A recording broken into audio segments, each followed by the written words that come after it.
I was tremendously privileged to see and to hear one of the children of Fatima, the only one who is now alive. In the city of Coimbra in Portugal, that oldest of the three seers of Fatima, Lucy by name, is a cloistered Carmelite sister, and I'd like to tell you how it was that I came to see her. In my work as editor of Mary Magazine and provincial director of the Third Order of Our Lady of Mount Carmel, I visit the various parts of the country, talking with Carmelite tertiaries in our chapters, leading little discussions on the scapular and devotion to Our Lady.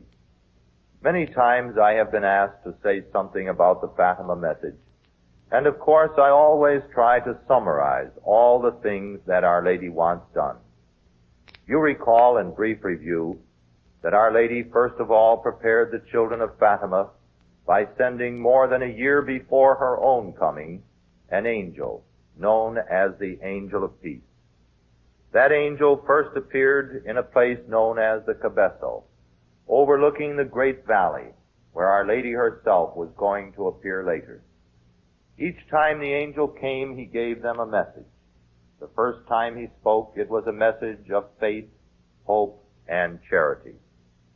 3 times he repeated the prayer, "O my God, I believe, I adore, I hope, and I love you. I beg pardon for all those who do not believe, do not adore, do not hope, and will not love you." Then the angel said, "Pray thus. The hearts of Jesus and Mary are attentive to the voice of your supplication." The next time he came, he appeared in the yard behind the house of Lucy. He stood near the old well where the children were just lying around because of the summer heat. He told them something that gave an indication of what was to follow in the next year. He said, "Pray. Offer prayers and sacrifices to the Almighty." Our Lady came on the 13th of May, 1917. She told the children to pray the rosary, something about sacrifice. She opened her hands that were always folded in prayer and revealed her immaculate heart. But she did not say anything about it. It was a heart surrounded with thorns. And the children understood that she wanted prayer. She wanted reparation. In July came that terrible vision of hell and the secret, later made known, of consecration to her immaculate heart. Then in August, a repetition of those same 3 conditions of prayer and sacrifice and consecration, although the communions of reparation did not form a part of that consecration. Finally, Our Lady, who was always serious, now looked sad and announced, "Many souls go to hell because they have no one to sacrifice, no one to pray for them." The September vision brought the promise of a great miracle that would happen in the next month. A miracle that was going to convince everyone. Then we have that great miracle of the Son, the promise fulfilled, telling the children who she is, the Lady of the Rosary, repeating again the conditions, and then coming in a final vision, dressed in the habit of Carmel, holding the brown scapular. I was able to hold everyone spellbound until I came to that last vision. When I told how Our Lady came dressed in the Carmelite habit, holding her son in her left arm, reaching out with her scapular in her right hand, just as we always see her, I would say, now that is the final condition of the Fatima message. Wear the brown scapular of Our Lady of Mount Carmel. Thinking that I had convinced everyone, the question period would come, and usually it was one of the priests that would ask, How do you know that Our Lady wants us to wear the brown scapular? She didn't say anything about the scapular at Fatima. Well, of course, I had to agree that Our Lady had not spoken about the scapular at Fatima, but she had come as Our Lady of Mount Carmel. Mary wanted us to wear the scapular because she came holding the scapular out to us at Fatima. Then some wag in the corner would say, "Naturally, a Carmelite is speaking." I determined that I would have to go to Portugal and talk with Lucy, the only living seer of that message. I continued to pray and hope that one day I would get to Fatima, a place I had never seen, and that I would be able to interview personally the only one who could give me the assurance that Our Lady wanted the wearing of the brown scapular. So I wrote one fine day to the head of the Third Order, a Carmelite priest who fortunately for me had studied at Old St. Cyril's College in Chicago. His name is Father Luis Gonzaga Oliveira.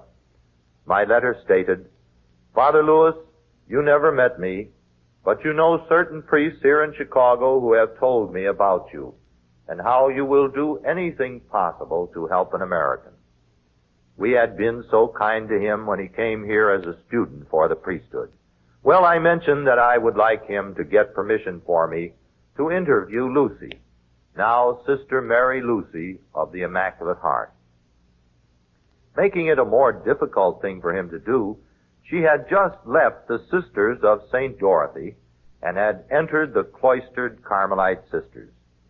It would be a most difficult job to get permission to interview this girl who had gone into the convent to give all her time to prayer, to escape the world and a lot of curious people like myself who were going around asking her a bunch of foolish questions.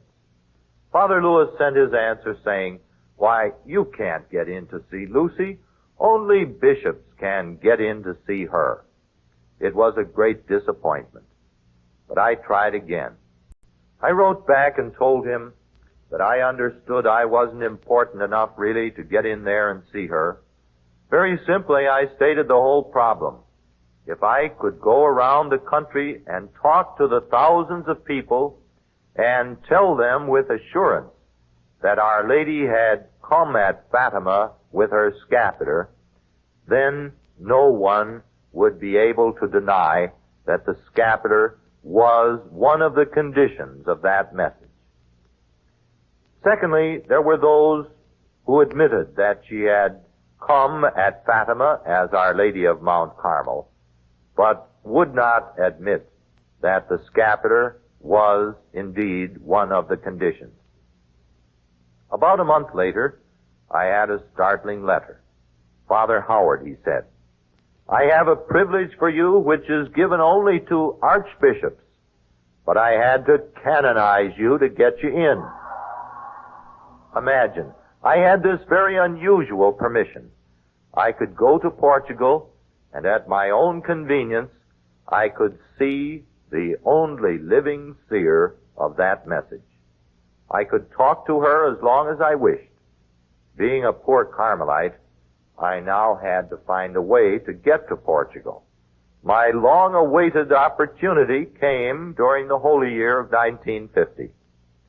The Third Order was invited at that time by our Father General to have an international Marian Congress in Rome as one of the manifestations of the Holy Year. Third Order directors were to attend, if at all possible. As leader of a Carmelite Third Order pilgrimage, which went to this international Congress in Rome, I scheduled a visit to Portugal on the way home. We were there on the 12th of August and were to remain until after the ceremonies on the 13th. I had already made arrangements with Father Lewis to meet him at Fatima. The great cova where Our Lady appeared holds 1 million people. At the end of that cova is the great basilica. There the final outdoor Mass is held, the solemn pontifical Mass of the sick. Father said he would meet me on the steps of the Basilica. Of course, there were only about 250,000 people at Fatima that day. And for some reason we missed each other on those steps. Father Louis was so busy when I had seen him in Lisbon that he couldn't go with us. I begged him to come along with us to Fatima. I was afraid this very thing would happen. But he is an old man now, and he said he had his own pilgrimage to bring to Fatima, and that he would surely find me. There wouldn't be any difficulty at all. I waited until late afternoon. Finally, the rest of the pilgrims, there were 35 with me, became impatient. They were anxious to get back to Lisbon because the next day, the 14th, we were leaving. We were scheduled to arrive in New York very early on the morning of the 15th. The next morning I went to the shrine of Blessed Nuno, where Father Louis lived. He was quietly sitting in the sacristy as though nothing had happened. And I didn't take long to ask him, "Where were you yesterday?" And he just looked up at me and answered, "Oh, I was there. Where were you?" He listened with sympathy as I answered, "I was on the steps, and I lost at least 20 pounds in the heat waiting for you." With a shrug, he said, "Well, I thought you weren't coming, so I took someone else with me. We saw Lucy." "Do I still have permission to see her?" I asked. "Oh, yes," he said, "you have permission. You can go any time you want to go." But he said, "You are going home." And I answered, "Yes, I'm going home." "So you have your plane reservations?" "Yes, I have my plane reservations." You have no idea how frustrated I was. No money to remain over. It was a great disappointment after so many plans. We had an early lunch at the airport, after which a wonderful thing happened. This is one of those happenings that we hear about. I'm glad it happened to me. We were already checked in. Everything was ready. Our baggage was checked. Our flight was called. 33 of our pilgrims were already through the gate. Some were on the plane and ready to fly.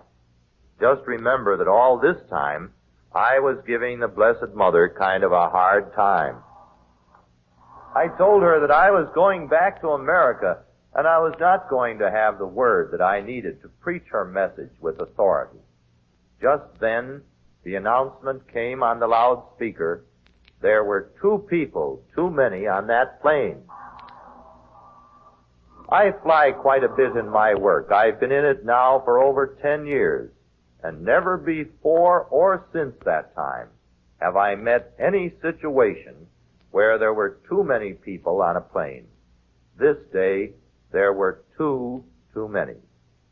2 priests who had been sold tickets. Being the last 2 making reservations, the airline authorities told these 2 priests that they would have to be ones who would be kept over until a later flight. Well, fortunately, they were both assistants, and they had an insistent pastor for whom I thank God every day. They told the manager that they had to be back in New York on the Feast of the Assumption, that their pastor demanded that they be back that day, and that if they didn't get back to New York, they were going to report this agent to the president of the company when they did get back. It was fortunate for me, because it was only then that the announcement came. Would someone please volunteer to stay over a few days? They would have all their expenses paid. Well, you know who volunteered. Actually, I should never have doubted. The plans the Blessed Mother had made were much more perfect than any I had thought of. On the 13th of August in 1950, there were lined up at the Carmelite monastery in Coimbra many bishops.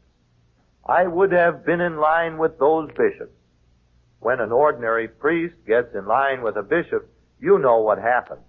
He keeps going back to the end of the line. I imagine by the time I would have gotten in to see Lucy, I wouldn't have been able to ask all the questions I had ready, because by that time I had a travel diary full of questions. Everyone who heard that I was going to see her would give me a question. Now, when you get in there, they would say, ask her this question. So I would write it down and leave half a page for the answer. Barney McKay, one of our pilgrims from Galesburg, Illinois, agreed to stay over with me. We waved goodbye as the plane took off for New York, and I immediately called Father Lewis. He said, "Oh, that's wonderful. We'll go out tomorrow on the Feast of the Assumption, because in the Carmelite convent on a holy day, they don't work. All Lucy will have to do is to go to the prayers of the community. She will have free time, more time to see us and talk with us. Everything will be just perfect," he said. He was right. Everything was perfect. No one else visited Lucy that day. I was the only visitor. We had lunch in the little town of Coimbra. Then we went in and rang the little bell at the door of the speak room. Barney McKay wanted very much to stay there, and we would have liked to have kept him there, but the permission was only for Father Lewis and myself.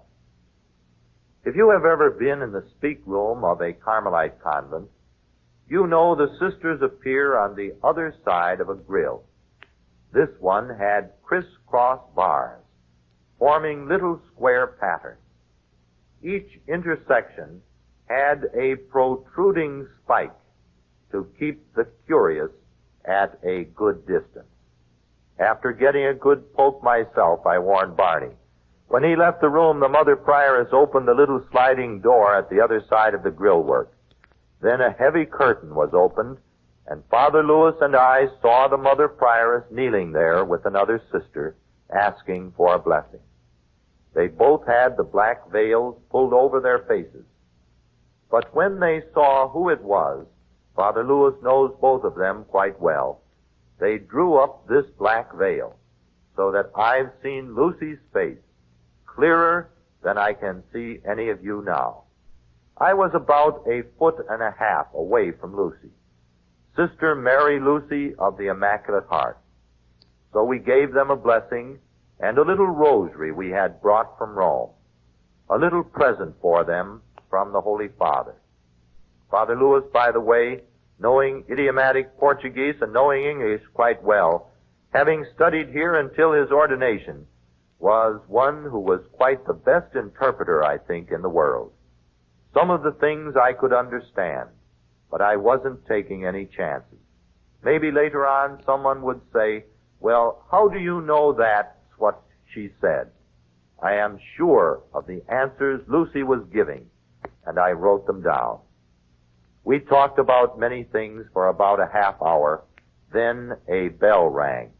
It was the bell for Vespers. Father Lewis said, "We'll have to leave until the sisters finish office." Lucy suggested we go out into the chapel, saying, "Theodem has carved several beautiful statues for us there.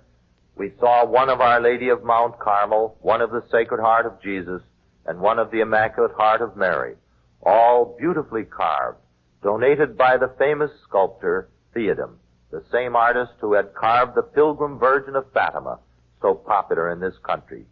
As we looked and prayed, we could hear the nuns chanting the divine office. We had Lucy's word that we could go back into the speak room again. We went back in and spent about another 1.5 hours. How did she appear to me, first of all? I recall reading in one of the books on Fatima that a few years after the visions at Fatima were finished, Lucy wanted to enter the cloistered Carmelite sisters, but the Bishop of Leiria told her that the Carmelite life would be much too difficult for her. He urged her to join one of the active orders.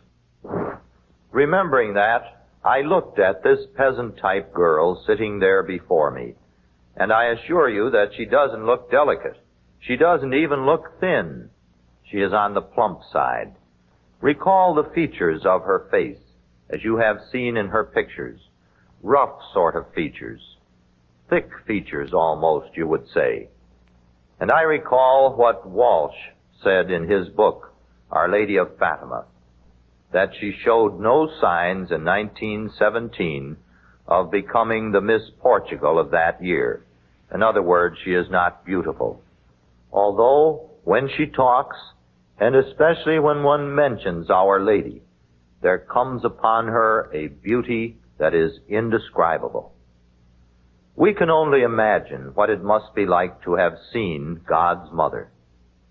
And not only has this girl who kneels before us now for a blessing seen God's mother giving the world a message at Fatima in the COVID area, but she has seen her on several occasions right in this convent where we are visiting. She has seen our Lord, too. What she says is of the utmost importance, because she is the one appointed by Our Lady herself to explain the message, the one who will live until the fullness of that message has been given to the world. I believe that my question about the scapular was one of the things that she was appointed to interpret. I said to her, I have all these serious questions to ask you. And she answered, Oh, I am very sorry, Father, but I have been forbidden to answer any questions. Turning to Father Oliveira, I said, Well, what do you know about that? Here we are with a whole book full of questions, and she won't talk. He turned to her and reminded her again, I guess, of the permission we had, then said to me, You ask her anything you want to ask, and she will answer what she is permitted to say. Other things she just won't answer. So I said, Fine, let's begin. We started with this question about the scapular. First of all, did Our Lady of Mount Carmel come at Fatima? Oh, yes, Father. And she lit up right away, thinking of how Our Lady looked when she came at Fatima. Oh, yes, she came. I said, Did you know that it was Our Lady of Mount Carmel? In some of the books, the writers say that you were not sure what you had seen on the 13th of October, because so many things happened one after another that you couldn't possibly remember everything. It was so confused that you couldn't tell what color Our Lady was wearing or how she was dressed or anything else. How did you know? She said, Oh, Father, I knew it was Our Lady of Mount Carmel, because in September of 1917, our Blessed Mother told me that she was going to come as Our Lady of Mount Carmel. There was no doubt in my mind that I was seeing what Our Lady told me I was going to see a month before it actually happened. That answered the first question very well. Then I asked, Well, how did she look? She looked like the picture in the parish church, said Lucy.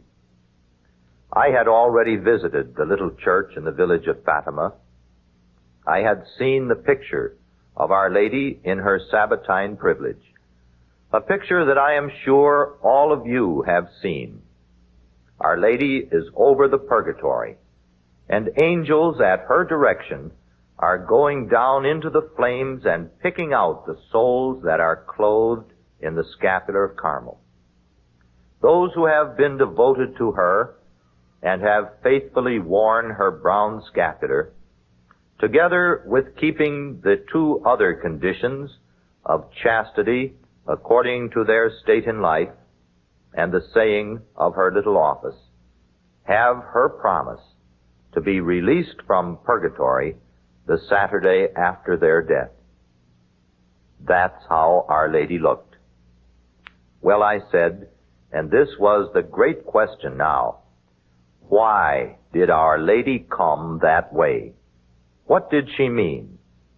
Without hesitating, she answered, she meant that we should wear the scapular. I was surprised. I looked at her in surprise, and I said, how do you know that? She didn't say anything when she came with the scapular. That, of course, was the key question, the reason why I had come here. And, of course, now she looked at me, thinking that I had lost my mind, being a Carmelite myself. It seems that everyone in Europe already believed that the scapular was one of the conditions of the Fatima message. She said, Father, and she began pounding the grill work. I saw the Blessed Mother, and I know what she meant. If I had misinterpreted her message, or had a different idea than she wanted me to have, Our Lady would have spoken about the scapular. After I get home, I thought to myself, a lot of people might say, well, why didn't you ask her this other question to make sure? So I tried to express the same question in 2 or 3 different ways. I said, now, let's get this straight. I'm going back to America. I'll probably never be here again and never see you again. Everyone in America believes that there are 4 conditions of the Fatima message. First of all, we are to say the rosary every day. Secondly, we are to offer the sacrifices of daily life. Thirdly, we are to make communions of reparation on the first Saturdays. And finally, we are to consecrate ourselves to the Immaculate Heart of Mary.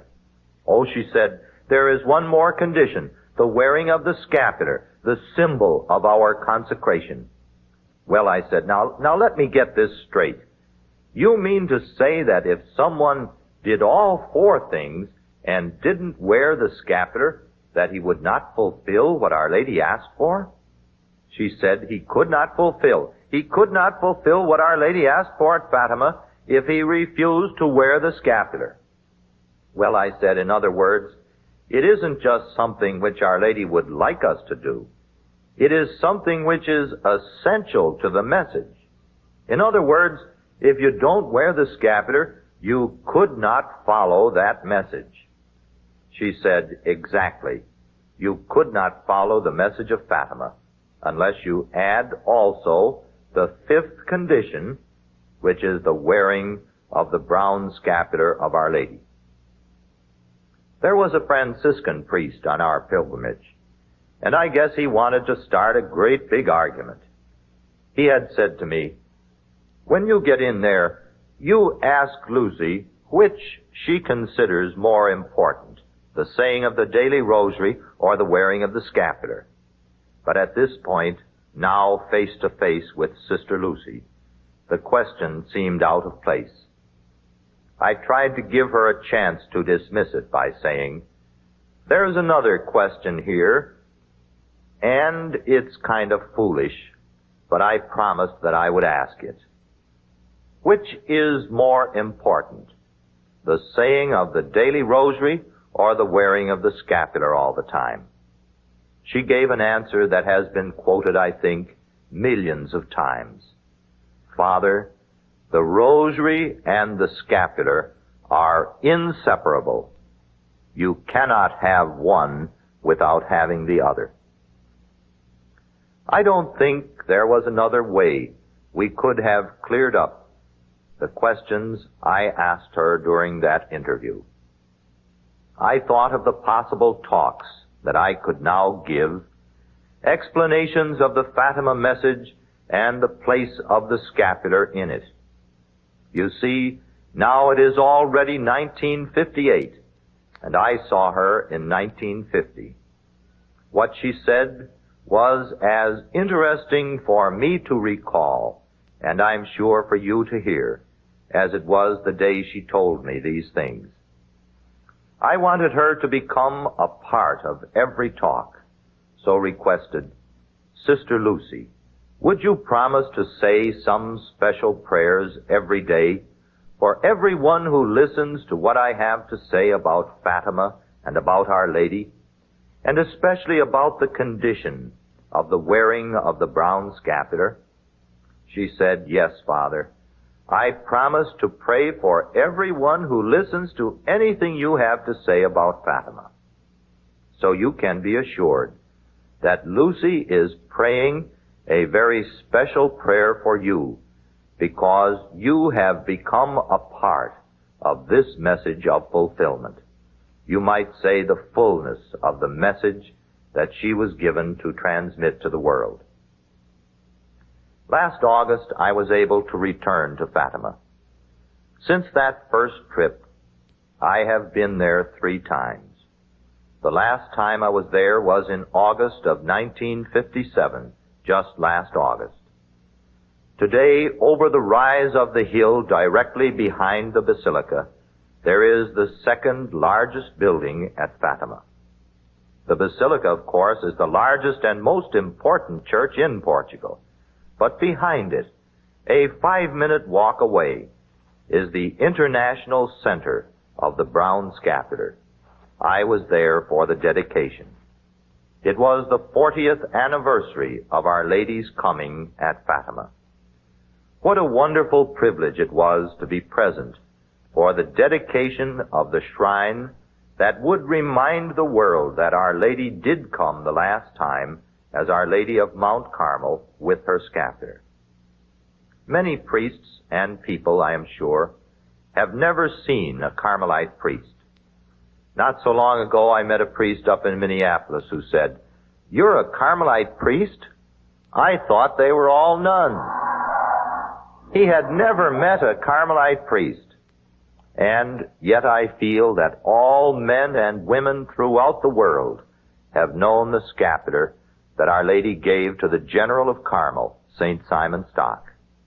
Actually, we have been friends for a long time, and we have been praying for each other too. We have a universal devotion represented in the scapular, and I think it is a beautiful thing that Our Lady chose that scapular, which we all know so well as the sign and the symbol of consecration to her Immaculate Heart. Last fall, it wasn't possible to see Sister Lucy. Cardinal Piazza, who dedicated the new scapular center, went to Coimbra and saw her. Reading the report of the questions which he asked, I recalled the same questions which I had asked her in 1950. I had questioned her about the letter to be opened in 1960.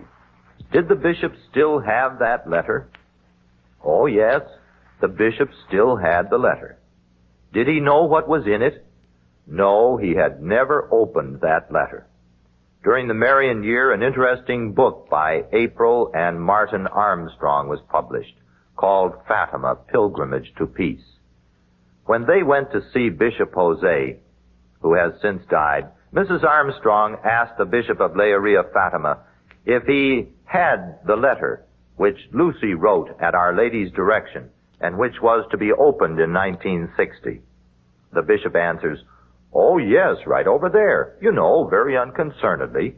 She said, "You mean to say it is right here in this office?" Yes. Oh, she said, I would have such curiosity. I wouldn't be able to restrain myself from opening that letter. He said, "Well, that's why we don't have any women bishops." When I asked Lucy, "Does anyone know what's in that letter besides you?" she answered, "No." She said, "No one knows." I asked, "Well, there's a report that's been repeated many times. There's a report going around America that the Holy Father has read that letter." She looked sharply at me. Then I said, "This rumor tells how after the Holy Father read your letter, he fainted, and he didn't come to for 3 days. Oh, she was hysterical by the time I had finished. She thought it was the funniest story she had ever heard. As for Father Oliveira, he just kept laughing and said, "No, they haven't heard that story in Europe. That's an American invention." I questioned her further. "Does the Holy Father know what's in it?" "Oh, no, the Holy Father doesn't know what's in it. I said, well, now, maybe you have bilocation. You know, we read about that in the lives of the saints. You could be here in the convent in Coimbra, and at the same time you could be in Rome talking to the Holy Father. Oh, she thought that was a big joke, too. She said, I don't have bilocation.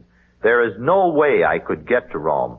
I've never been to Rome, and I've never seen the Holy Father. I've never been told by Our Lady to send the letter to him. He does not know what is in that letter. Then I said, well, what is in there?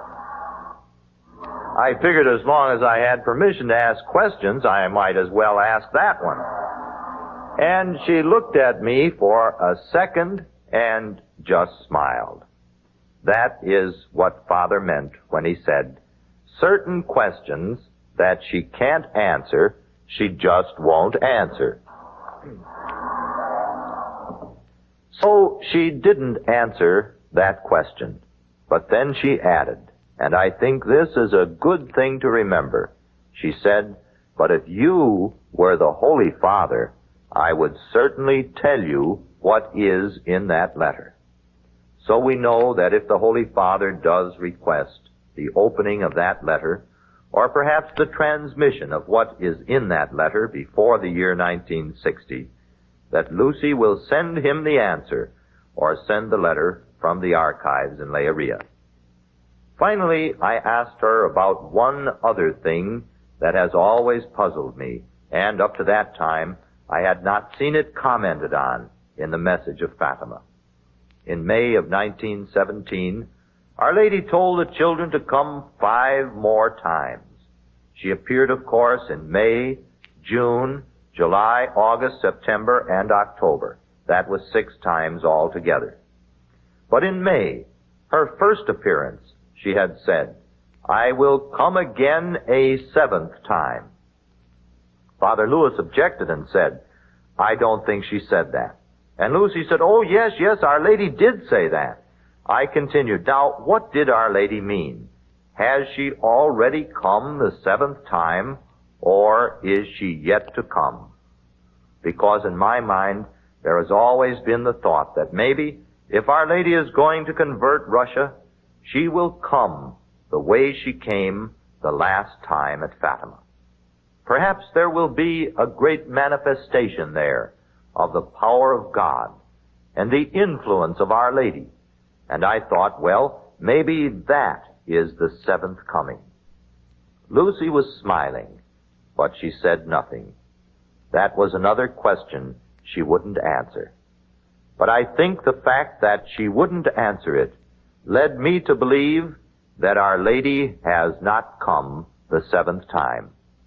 I asked Father Lewis how it affected him, and it affected him the same way. He said he interpreted that to mean the same as I did, that Our Lady has not yet come the 7th time. The 7th coming will, we suppose, be an official coming, something that will be connected in some way with the worldwide message of Fatima. At least, that's a good thing to think about. Maybe in our day, we will have a manifestation of Our Lady's power and motherly concern, a 7th coming in fulfillment of her promise. And perhaps, if we all continue our work promoting the 5 conditions of the Fatima message, we in our day will see that other promise fulfilled, the conversion of Russia and peace in our world.